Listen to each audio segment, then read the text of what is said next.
Ang manugang kong trilyonaryo. Kabanata 501. Sa pagkakataong ito, dumadaloy sa buong katawan ni Andrew Cheng ang mapang-api niyang galit at matinding hanggaring pumatay.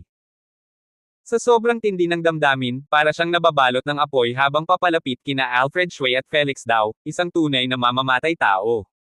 Matinding puot. Ang kanyang mga matay malamig na parang yelo. Nang makita niyang bagbog at nakabigti si Lilibeth Chan, agad na sumiklab ang galit sa puso niya. Ngunit lalong nag-alab ito nang mapansin niya ang maliliit ng anak na naakahandusay ay sahig. Dumilim ang kanyang paningin, tila mata ng galit na gorilla, punong-puno ng dugo. Sa sandaling iyon, isa lang ang laman ng isip ni Andrew, kahit sino pa ang nang-api kay Milzen, kailangang mamatay.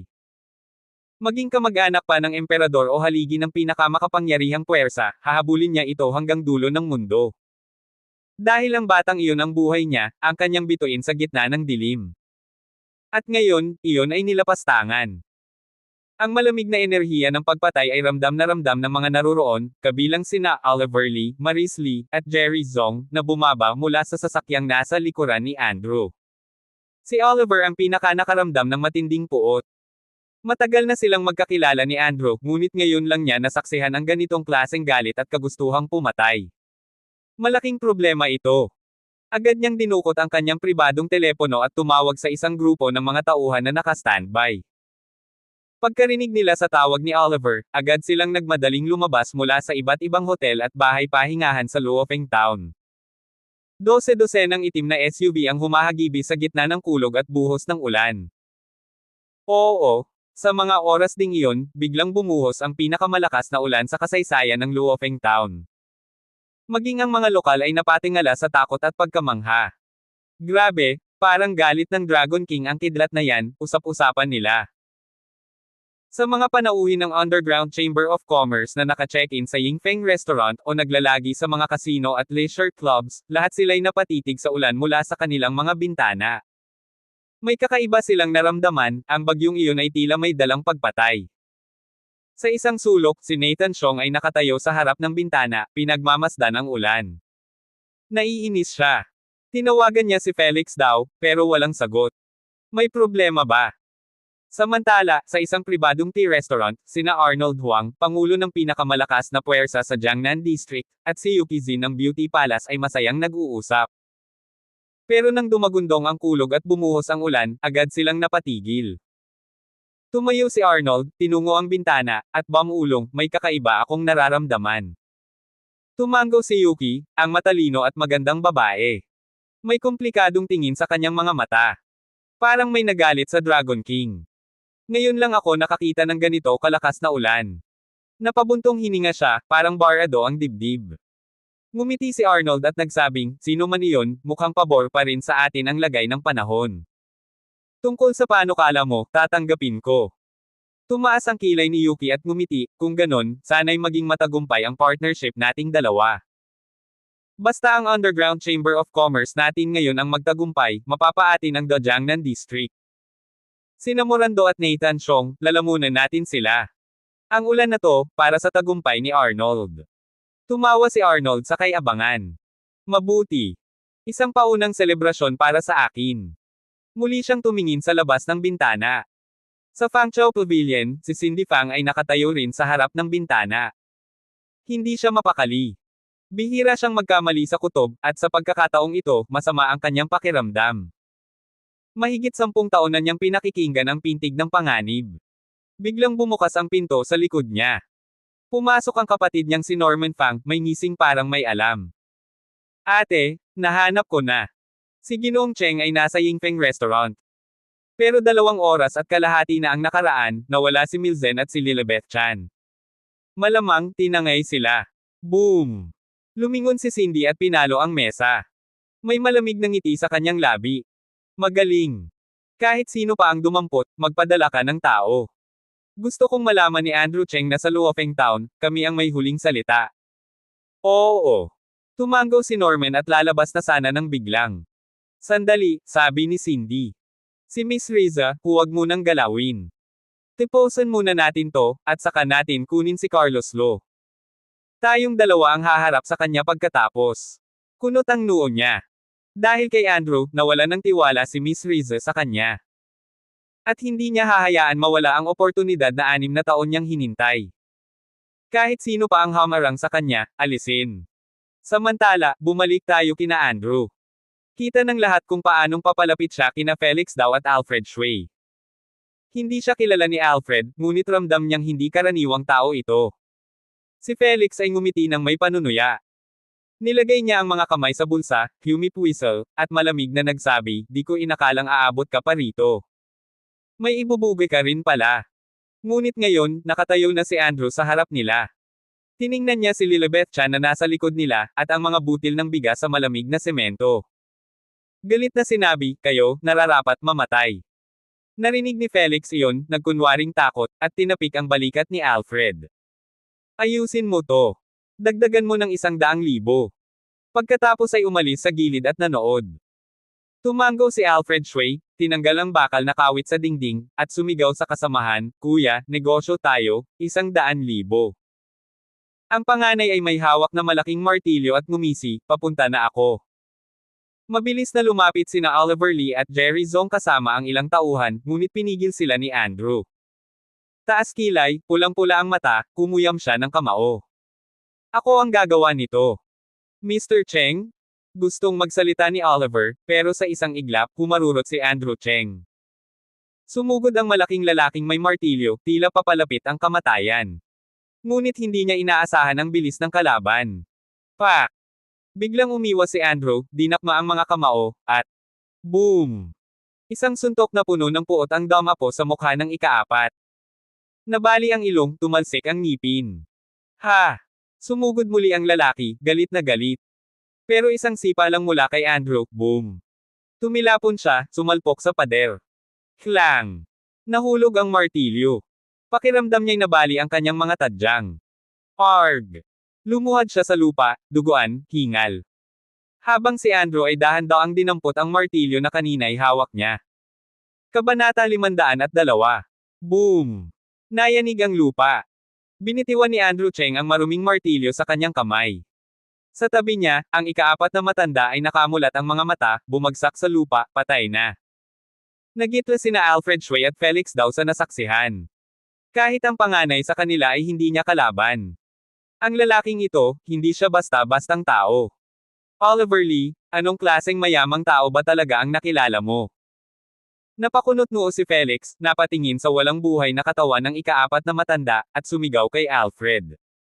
Bilisan mo. Atakihin mo na. Tumingin si Gina Shui sa kapatid niyang dagwang nakahandusay sa lupa. Mabigat ang kanyang dibdib sa lungkot. Sa galit, kinuha niya ang bakal na kawit at sinugod si Andrew Cheng. Pero walang silbi. Sa sandaling iyon, nag-uumapaw ang galit ni Andrew Cheng, kaya't nanigas ang kanyang katawan, sumabog ang lakas sa pakikipaglaban. Gamit lamang ang maliit na bahagi ng mga galaw na itinuro sa kanya ni General Manuel Chu, pinwersa niyang idinikdik sa pader ang bunsong lalaki. Nakatali ka ba? Tanong ni Andrew habang nakatitig sa mamumulang mukha ng kalaban. Alam ko na, dapat inuuna kong patayin ang mga pataksil. Napanganga si Gina Shui, saka sumigaw ng isang mura. Umiling si Andrew, puno ng puot ang kanyang mga mata. Kung ganoon, dapat ikaw ang mauna. Click. Kumiling ang ulo ni Gina Shui, samandal sa pader, saka tuluyang bumagsak sa lupa, wala nang buhay. Pagkatapos gawin ang lahat ng iyon, lumingon si Andrew at malamig na tumitig kay Felix Daw sa kabilang dako. Ikaw naman. Si Felix Daw, ang nakababatang kapatid ni Nathan Xiong. Lumalabas na lahat ng ito. Kagagawan ni Nathan. Puno ng galit ang mga mata ni Andrew. Ngunit sa halip na hanapin si Nathan, ito agad ang naalala niya. Sok! Ngumisi ng malamig si Felix at sinenyasan ang dalawang tauhan upang sumugod kay Andrew, habang siya naman ay mabilis na nagtangkang kunin ang mga butil ng palay na nahulog sa lupa. Gagawa siya ng hostage. Maaaring may tsansang mabuhay pa. Hindi niya inakalang ganito kahusay ang kalaban, nakakatakot. Kahit ang pangatlong anak ni Shui ay patay na. Kailangan niyang makabalik ng buhay para ibalita sa kanilang lolo, ang taong hinahanap ni Oliver Lee ay hindi pangkaraniwan. Kailangan nang baguhin ang plano. Pero bago pa niya maabot ni Milzen, isang malakas na paa ang sumipa sa kanya. Boom! Lumipad siya palayo, gamulong sa lupa, at hindi makabangon. Pakiramdam niya'y nabundle siya ng truck, wala siyang maramdaman sa baywang, at tila nasusuka sa sakit. Malamig na tinitigan ni Andrew Cheng si Felix na nakabagsak sa lupa. Alam niyang nasa kontrol na nila ang mga tao ni Oliver Lee. Nawala na rin ang bahagi ng galit sa kanyang mga mata, at dali-daling tumakbo papunta sa kanyang anak. Anak, narito na si Papa. Narito na si Papa. Habang yakap-yakap ang bata, kitang-kita sa mukha ni Andrew ang pag-aalala. Lalong nadurog ang puso niya nang makita ang kalagayan nito. Kung may nangyari sa batang ito, paano niya haharapin si Marian Young? Paano niya haharapin ang sarili niya? Kung nahuli lang siya kahit isang hakbang, baka hindi na niya ito naabutan. Ngayon pa lang niya naiisip ang posibleng kinahinatnan, at kinilabutan siya. Kahit gaano pa siya kay Oman at kalakas, sa harap ng anak niya, isa lang siyang ama, at tulad ng lahat ng ama, mayroon din siyang kahinaan. Nang makita niya ang sugat sa noo ng anak, malinaw na nilalagnat ito at nanginginig. Papa! Papa! Ang sakit! Ang sakit! Mahinang sambit ng bata habang nakasubsob sa kanyang mga bisig. Napakababa ng tinig, puno ng sakit. Muling nagliyab ang galit ni Andrew Cheng at sumigaw. Putulin ang mga paa at kamay niya. Pagkabigkas pa lang ng mga salita. Bang! Si Felix ay nawala ng mga paa at kamay sa isang iglap, sa kamay mismo ni Oliver Lee. Napasigaw siya sa tindi ng sakit. Patayin niyo na lang ako. Patayin niyo ako. Nakakakilabot ang sigaw niya. Dahan-daang tumayo si Andrew habang yakap pa rin si Milzen. Lumingon siya, at sa malamig niyang tinig ay sinabi.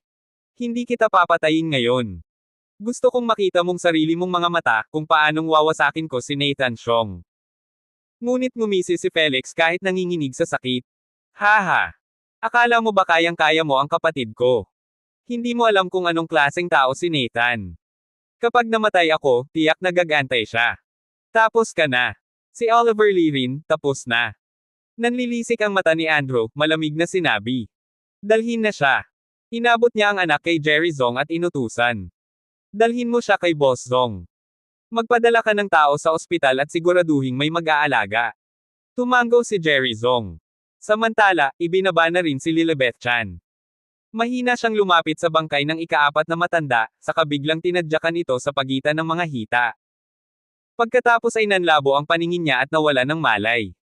Alam ni Andrew, pinahirapan si Lilibeth habang pinoprotektahan ang kanyang anak. Agad na nagpadala si Jerry Zong ng mga tao upang isakay sina Lilibeth at ang Milzen sa sasakyan. Sumunod din si Maris Lee. Doon sa labas ng bahay, nakatayo sina Andrew Cheng, Oliver Lee, at ang iba pa. Malamig ang tingin ni Andrew sa langit, puno ng puot. Brush brush. Sa sandaling iyon, 12 ng sasakyan ang dumating sa abandonadong pabrika ng lata, kumikislap ang mga ilaw. Nagbukas ang mga pinto, at sa gitna ng ulan, bumaba ang mga armadong lalaki. Ginoong Cheng. Brother Lee. Sumalubong ang mga sigaw ng respeto, umalangaw-ngaw sa dilim. Sa unang sulyap, itim na mga suit, itim na mga sandata, lahat handang sumunod sa utos. Si Felix, hinayla palabas ng bahay, at nang makita ang eksena, tila nawala ng ulirat. Ilang tao ang inihanda nyo? Nanginig siya sa takot. Hindi niya inakalang may ganito palang puwersang nakahanda si Oliver Lee. Hindi ito para sa kanya, ito'y para sa kapatid niyang si Nathan. At ang ibig sabihin lang nito, may isang resulta lang. Malamig na tinapunan siya ng tingin ni Andrew. Sinabi ko, ngayong gabi, wawasakin ko si Nathan Xiong. Hindi. Imposible. Hindi mo pwedeng gawin yan. Nandito tayo sa Luofeng Town. May patakaran ng Underground Chamber of Commerce. Bawal ang ganitong kaguluhan bago ang pagpupulong. Sigaw ni Felix, halatang desperado. Pero ngumisi lang si Andrew. Ang nakikita mo ay isang maliit na bahagi pa lang ng aking plano. Ngayong gabi, tuluyan kong gugunawin si Nathan. Walang makakapidyaw sa akin. Kahit pa ang Chamber of Commerce ay subukang hadlangan ako, may isa lang itong kahihinatnan. Nang marinig ni Felix ang kasunod, nanlaki ang kanyang mga mata. Simula ngayon, wala ng Underground Chamber of Commerce. Ako ang magpapasya sa hatian ng kapangyarihan sa Dojangnan at Xiangyang. Correct. Nagpakidlat ang langit, dumagundong ang buong paligid. Nakakatindig balahibong presensya. Isang tunay na aura ng hari. Sa sandaling iyon, ang buong pagkatao ni Andrew Cheng ay nagbago. Ang kanyang presensya. Halos hindi na pangkaraniwang tao. Nanginginig si Felix sa kinatatayuan niya. Nakakatakot ang taong ito. Parang isang sulyap niya lang. Ay pwedeng magpasya ng buhay o kamatayan. Hindi.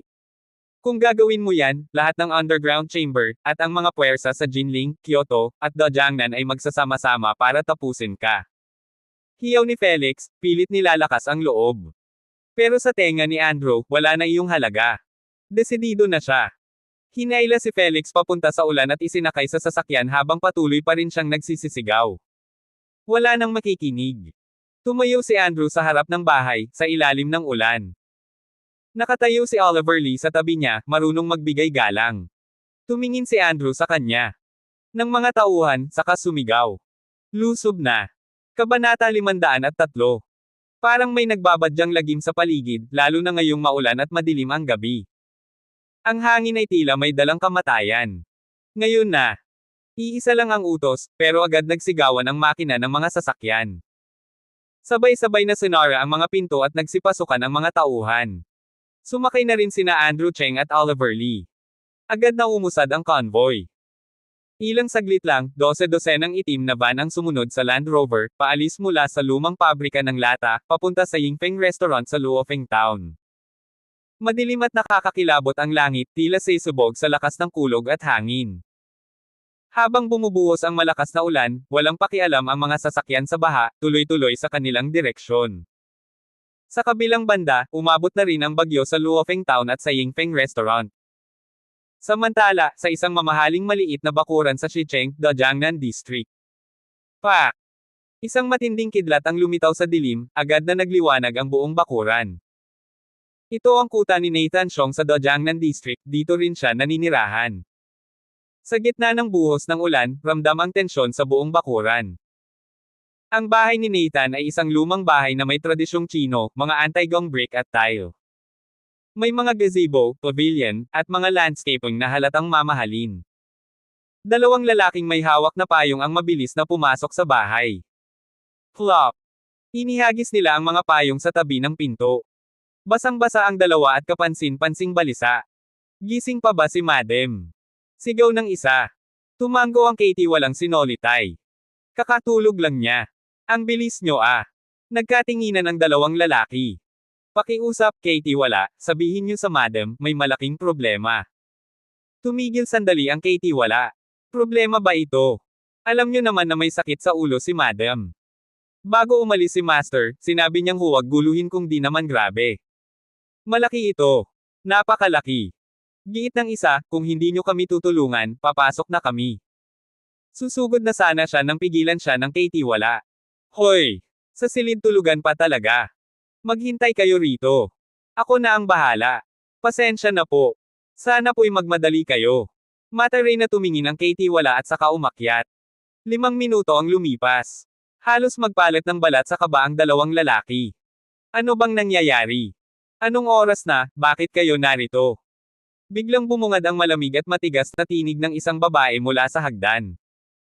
Si Cynthia Wa, asawa ni Nathan Xiong, ay bumaba ng hagdan habang tinutulungan ng Katie wala.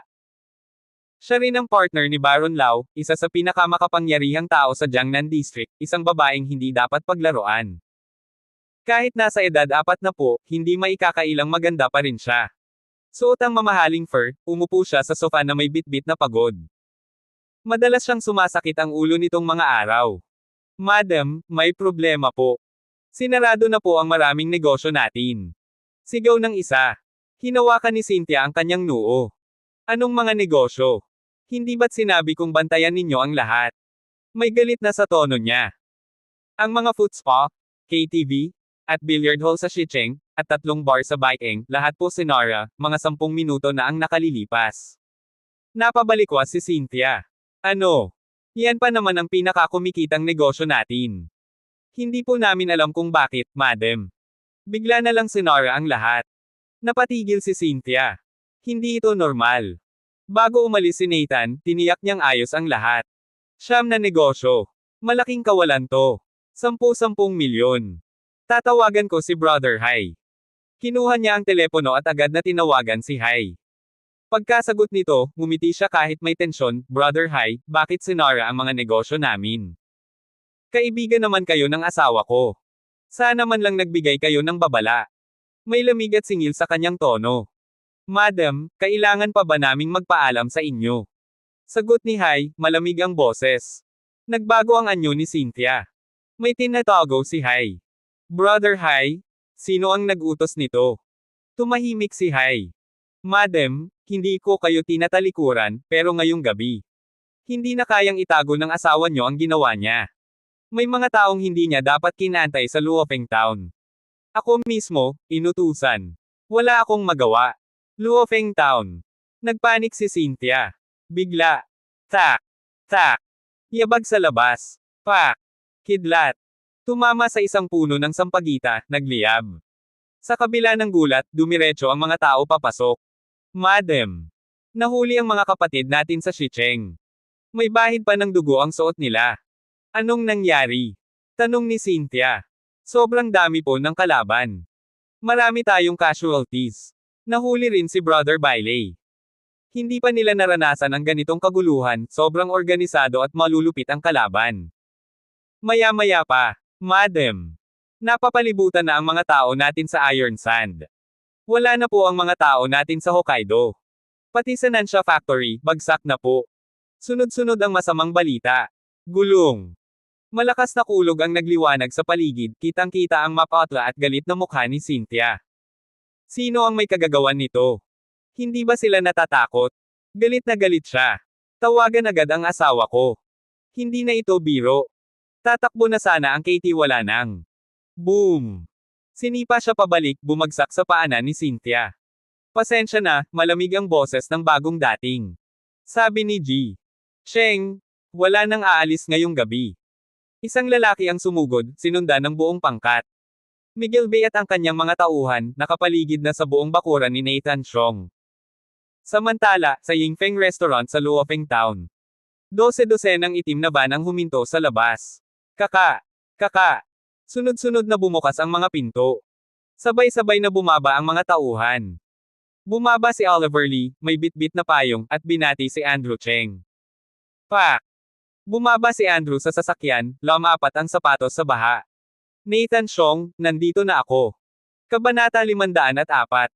Bumaba si Andrew Cheng mula sa sasakyan. 12-12 ng itim na van ang nakapila sa likuran niya, nakaparada sa harapan ng Yingfeng Restaurant. Tanging ang mismong entrance lang ang walang sasakyan. Wow! Grabe! Labasan na! Maayos silang pamwesto sa likod ni Andrew, apat na hanay, seryoso ang mga mukha, at nakakakilabot ang presensya. Sa gitna ng malakas na ulan, nagngangalit ang langit, tila ba perpektong senaryo ng isang bangungot. Lahat sila'y may hawak na payong, nakaangat at bumubuo ng bubong sa buong harapan ng Yingfeng Restaurant. Kung titingnan mula sa itaas, para silang mga itim na bulaklak na bomb-alot sa lugar.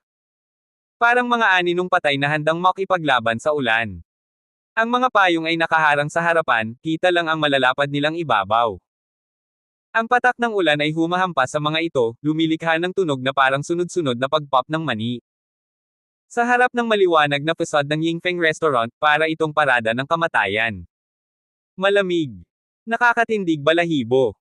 Walang ibang tunog kundi ang patak ng ulan at ang mga hampas ng ulan sa mga payong. Isang malalim na buntong hininga. Nakatayo si Andrew Cheng sa ilalim ng payong, humihit-hit ng huling sigarilyo. Nasa tabi niya si Oliver Lee. May matinding lamig sa tingin ni Andrew. Binitiwan niya ang sigarilyo sa basang lupa, isang tunog ang lumajetek kasabay ng bagsak nito. Pagkatapos ay tumingin siya sa Yingfeng Restaurant. Nasa loob ba sila? Malamig niyang tanong. Nasa loob po, sagot ni Oliver Lee. Pumasok na tayo. Papunta na sana si Andrew Cheng sa loob ng biglang. 12-12 ng armadong lalaki, may mga tato, ang lumabas ng restaurant. Nakatayo sila sa ulan, matitigas ang mukha. Mga tauhan ni Nathan Chong. Palakpak. May biglang pumalakpak sa gitna ng tensyon.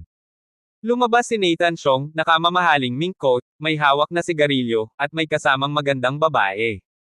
Mayabang ang tingin. Ayos ha. Hindi ko inakala na makakahanap ka ng mga matitigas na tao, Oliver Lee. Tumawa siya, kumikislap ang mga mata sa kasiyahan. Kanina, hindi niya makontak si Felix daw. Napagtanto niyang may nangyaring kakaiba, kaya nagmamadali siyang bumalik sa restaurant at tinipon ang lahat ng tauhan niya. Siyempre, may sariling paghahanda rin si Nathan. Ilang tauhan niya ang nakalabas na sa bayan at naka-standby. Kumunat ang noo ni Oliver Lee, Nathan Siong. Sobra na ang ginagawa mo. Hindi mo ba iniisip ang pamilya mo? Wala namang galit si Ginoong Cheng sa'yo, pero kinidnap mo ang anak niya. Lumabag ka sa batas, hindi na kita matitiis. Tumawa si Nathan ng malakas. Oliver Lee, wala akong pakialam sa batas. Basta't mapapakinabangan ko, gagamitin ko. Gusto mo bang makipagbanggaan?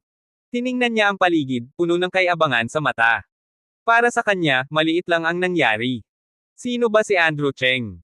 Isang batang walang muwang, nangangahas siyang labanan. Kahit pa marami ang tao nito, so what? May plano si Nathan Siong, hindi siya natatakot. Lalabanan siya ng isang batang wala sa hulog. Sa mismong bayan ng Luofeng. Tanga. Pero, unti-unting tumingin si Andrew Cheng, malamig at walang awa ang mga mata.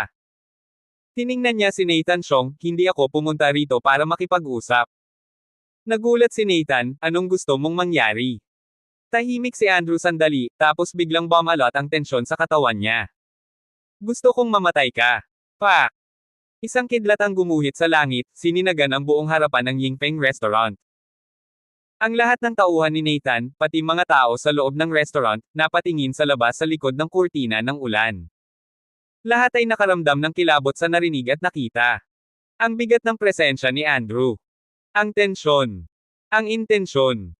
Tanging si Andrew at ang kanyang mga tauhan ang nanatiling matatag sa ulan. Iyan ang kaibahan. Handa silang mamatay. Sa loob ng restaurant, nakasilip si Archie Liang, halatang nagpanik. Hindi niya inasahan ang ganitong laki ng puwersa. At mukhang handang makipaglaban. Kakayanin ba siya ni Nathan Siong? Kahit pa hindi, kailangan. Buhay niya ang nakataya. Kaya same time siyang nagdasal para kay Nathan Siong. Samantala, sa taas ng restaurant, may ilang taong nakasilip sa ika-6 at ika-7 palapag, tahimik na pinagmamasdan ang tagpo sa ibaba. Pinagmasdan ni Arnold Huang ang mga tauhan ni Nathan. Kilala niya ang isa sa may payong, nakita niya ito kanina. Magpadala ng tao. Alamin kung sino ang mga yan, at kung sino si Nathan Siong, utos niya. Wala pang nakakatalo kay Nathan Siong. Malapit na rin ang pagpupulong ng Underground Chamber of Commerce, at may mga ganitong gulo. Hindi ba sila natatakot na mapansin ng mga bigating kasapi? Samantala, sa kabilang suite. Si Yuki Zin, bagong ligaw, naka-bathrobe, nakatayo sa harap ng malaking bintana habang nakikipag-usap sa telepono. Nakatingin siya sa ibaba, nakangiti. Hawak ang dibdib, chill ang itsura pero alerto ang isip. Boss, nakakatuwa to. Nagkaharap na sila ni Nathan Siong. Feeling ko, matatalo si Nathan. Anong gagawin natin? Sa kabilang linya, isang lalaking boses, malalim, may kaunting ubo. Mag-obserba muna tayo. Walang kilos ng walang utos. Ikaw ang tauhan ko, galingan mo. Hindi sumuko si Yuki Zin. Hindi niya maintindihan kung bakit nagpapahintay ang boss niya. Golden opportunity to. Kung kikilos siya ngayon, makukuha niya si Andrew Cheng. Pwede silang magtagumpay. Pero, hindi pa ngayon. Huwag mo siyang maliitin. Siya ang tagapagmana ng pamilyang Cheng. Malalaman mo rin yan mamaya, ani Elias Wu sa kabilang linya. Kabanata 505. Pagkababa niya ng telepono, napakunot ang noo ni Yuki Zin. Inihagis niya ito sa kama, niyakap ang sarili, at muling tumingin sa nakakatakot na eksena sa ibaba. May darating pa kayang ibang puwersa. Bumaling siya kay Andrew Cheng. Malamig ang kanyang tingin habang pinagmamasdan si Nathan Siong na waring isang bangkay. Maging si Nathan Siong ay gulat na gulat sa sinabi ni Andrew Cheng kanina. Gusto mo akong patayin? Sige lang. Ang yabang mo. Umiling si Nathan Siong at biglang tumawa. Sige. Mukhang talagang mayaman at matapang ang pinili ni Oliver Lee. Pero iniisip mo bang kaya mo akong patayin, ako, si Nathan Siong? Galit ang bumalot sa kanyang mukha. Sobrang taas ng kumpiyansa. Matagal na siyang nasa mundo, pero ngayon lang siya nakaranas ng ganitong pagbabanta. Nakakatuwa. Ngunit tumugon si Andrew Cheng na may banayad ng ngiti. Subukan mo. Mayabang. Mapanghamon. Simpleng mga salita, pero parang kulog na dumagundong sa puso ni Nathan Siong at ng kanyang mga tauhan. Ang batang to, masyadong mayabang. Ito si Nathan Chong. Isa sa 3 pinakamakapangyarihang tao sa Jiangnan District. May daan-daang tauhan. At ngayon, may naglalakas loob na gustong siyang patayin. Nagulantang ang lahat. Oliver Lee, gusto mo ba talagang kalabanan ako? Lumingon si Nathan Chong at tinitigan si Oliver Lee ng masama habang malamig na nagtanong. Sa tingin niya, si Oliver Lee ang may pukana ng lahat. Bakit nga ba binigyan ni Oliver Lee ng payong si Andrew Cheng? Isang tanyag na tao sa Xiangjiang, si Oliver Lee, at siya pa ang nagpapakita ng respeto sa isang binatilyo. Sobrang nakakagulat. Palaging nasa likod ni Andrew Cheng si Oliver Lee, tila nagpapakita ng matinding paggalang. Sa sandaling iyon, matatag na tumingin si Oliver Lee at parang isang gutom na tigre na nagsabing, Nathan Chong. Ngayong gabi, ginagawa ko ito para kay Ji Cheng. Hindi ako natatakot mamatay. Pagkatapos ng gabing ito, wala ka nang matitirang kaalyado sa mundong ito. Napaka-dominant ng kanyang pahayag, isang pagpapakita ng kanyang determinasyon. Sige. Biglang umilag si Nathan Chong, hinubad ang kanyang mink coat at itinapon ito sa ulan.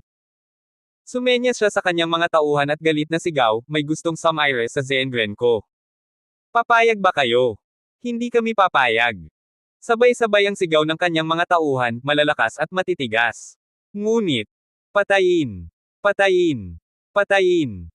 Isang matinding sigaw ang umalangaw-ngaw sa paligid. Natahimik ang mga tauhan ni Nathan Chong. Tama.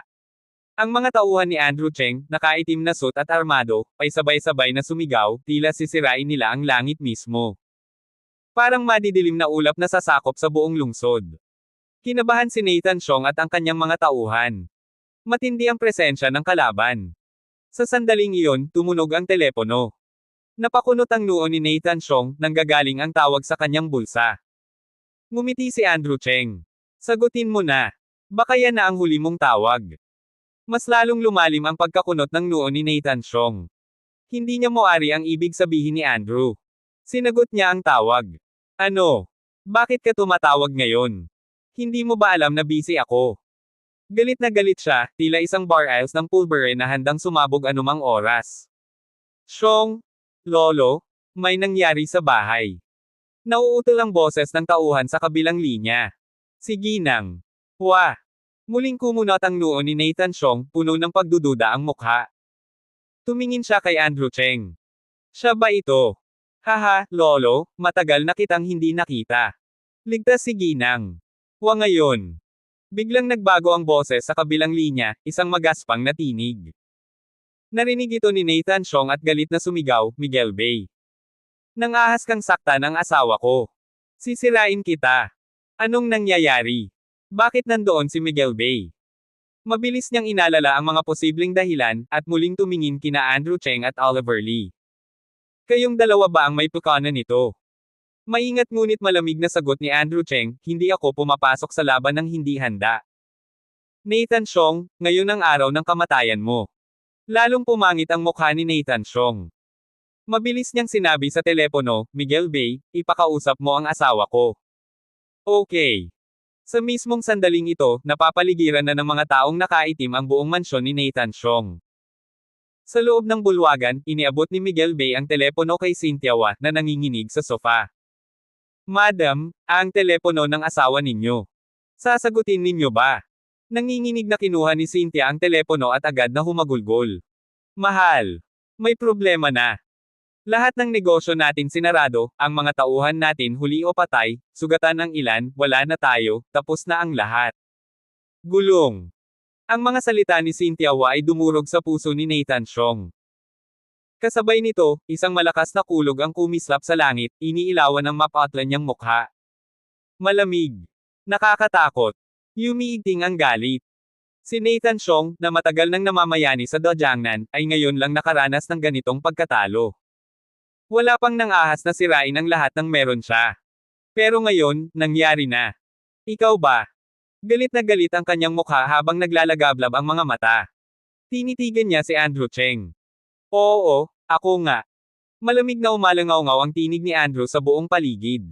Nabuo na ang eksena. Nathan Chong, tapos na ang Zengren Group. Kung gusto mo, pakakawalan ko ang iyong asawa. Bibigyan ko pa siya ng tsansang tumakas. Kalma at walang pakialam ang tono ni Andrew. Worry bang wala siyang emosyon sa mga mata? Hahaha. Tumawa si Nathan Chong habang nakatingala sa langit. Tinitigan niya si Andrew at sumigaw, "Bata. Ikaw ang unang nagtulak sa akin sa ganitong kalagayan. Magaling. Pero kung iniisip mong mabubuwag mo ang Zengren Group, imposible. Iniisip mong matatakot ako sa iyo dahil lang nahuli mo ang asawa ko at isinara mo ang negosyo ko sa Dajangnan. Patayin mo na ako." Galit na sumigaw si Nathan Chong. Ang kanyang mga tauhan ay handang lumaban hanggang kamatayan. Ngayong gabi, narito ako sa Luofeng Town para putulin ang ulo mo. Gusto kong makita kung sino pa ang maglalakas loob na tingnan ako sa mata. Pagkatapos ay ininom niya ang natitirang alak, kinuha ang telepono, at tumawag sa isang numero. Dalhin niyo lahat ng tao. Oo. Wala na siyang pag-aalinlangan, inilabas na niya ang lahat ng reserba niyang tauhan. Tumawa siya ng malakas at malamig na tumingin kay Andrew Cheng. Bata, hindi ka ba marunong magbilang? Akala mo ba hindi ko kayang palibutan ang Luofeng Town? Gusto mo akong patayin? Masyado ka pang bata.